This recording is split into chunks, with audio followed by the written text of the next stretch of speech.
0 games in Mexico. Herc, are you cool with it?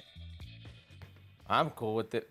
But if you're a Mexico fan or a Mexican club fan, you should not be cool with it. You should be infuriated. There are juego moleros, and I understand those, and you understand about making money, and then there is this. This is not a juego molero. Up for grabs money, which can help your club, but also spots in the CONCACAF Champions tournament. Legitimate spots. It's an actual competition. You are playing for something. Why can't you have home games? Yes. Because it's not as lucrative? Because the bottom dollar doesn't end or start in Mexico? Because if they could, they would have every single game, not just Mexican soccer. I'm talking about Liga MX. I'm talking about the Mexican national. If they could, they would. They would have every single game in the U.S. This is why they are doing it. They want your money, but they don't want you to have those games.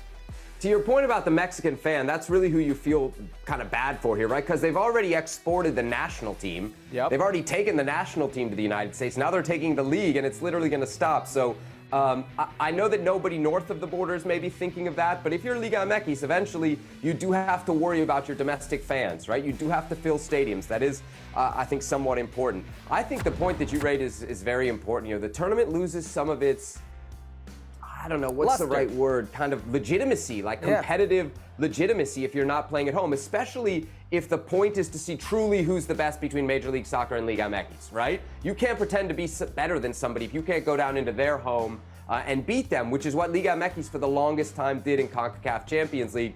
To further the point about, you know, competitive honesty, we're handing out CONCACAF Champions League spots based on this. So I think what we're going to see is we're going to see a flood of MLS teams probably benefiting from this and maybe taking over the Champions League. I was interested to hear your reaction, Herc. You didn't seem like you were that bothered by it. I'm bothered by it because I like a fair competitive tournament. You also, of course, work in the world of ESPN Deportes. What was the reaction on that side to the fact that there won't be any games in Mexico? Yeah, they're categorizing it as a juego molero, which I understand, but they're losing what's up for grabs. And the moment you have something up for grabs and you do this, what you're saying is you don't matter. Your fans don't matter. That's what's going on here, and that's the disheartening spot or position for me. Myself, as a pundit, I mean, it's going to make for good TV, right? As a fan, ouch. Okay, early favorite. If I gave you $100, which league would you bet on to win the 2023 edition? The numbers would favor MLS, right? Because you got 27 chances instead of 18 for Liga MX. MLS, because you're giving me more chances. I will take those odds. I am a betting man, so I would take those odds. That format with no Mexico is this edition. There could be future editions where Mexico comes into play. Okay. But I will tell you this, Seb. If it's a resounding success when it comes to the gates, I doubt that's going to happen. Yeah, and based on what we've seen in the Leagues Cup showcases so far this year, very little reason to doubt that it won't be a resounding success at the gate, as you say.